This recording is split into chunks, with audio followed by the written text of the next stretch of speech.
इस दिनों आज दियों का त्यौहार दीपावली है।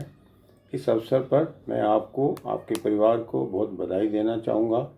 ये अक्सर कार्तिक मास में ये पर्व मनाया जाता है। इंग्लिश कैलेंडर से यदि हम माने तो ये 8 अक्टूबर से 5 नवंबर तक की अवधि है। इस कार्तिक मास में न केवल दीपावली बट गोवर्धन पूजा, छठ पूजा इत्यादि अन्य त्यौहार भी हैं। ऐसे ही अंत के अंदर 5 नवंबर को हम गुरु नानक बर्थडे के रूप में इस मास को मनाते हैं और उस दिन हम गुरु की पूजा भी करते हैं। रही बात है कार्तिक मास क्यों मुख्य है, इन दिनों अंधकार ज़्यादा रहता है। अंधकार के होने से जो दिए जलते हैं वो उजियारा करते हैं और जिस प्रकार से मिट्टी के दियों का चलन है, इससे भी हम बहुत हद तक प्रदूषण को कम करने में मददगार होते हैं। ये भी हमें जानना चाहिए।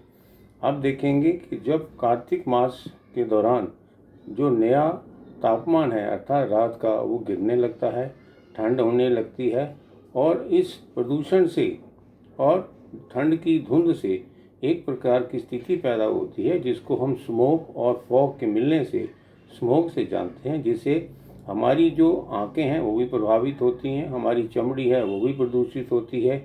ऐसे ही जो बहुत सारे सांस लेने के विकार हैं जैसे एलर्जी होना, जुकाम होना, खांसी होना, दमा होना इत्यादि।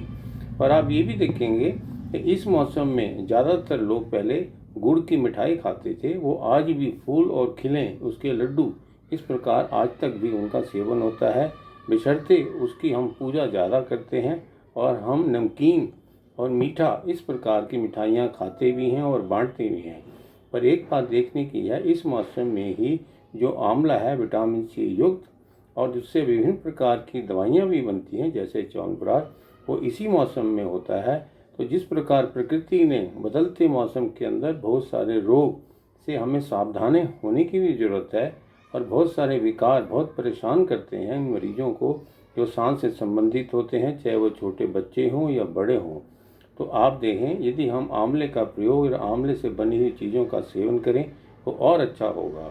रही बात ही कि स्मोक और फॉग, इनसे जो बना हुआ स्मोक है, इसके लिए हम अपने आप को बचाव के लिए अपने नाक के अंदर इस प्रकार का तेल लगाएं, जैसे गर्म करके सरसों का तेल या गर्म करके घी इसको डालें, या यूँ कहें यदि हम एक अणु तेल के नाम से मिलने वाली दवा जो है उसको यदि हम नाक में डालेंगे तो इन रोगों से बच भी सकते हैं। और यदि इस रोग से पीड़ित हैं लोग तो इसको लगातार डालने से वो बिल्कुल ही एक प्रकार से अपने आप को बचा पाएंगे।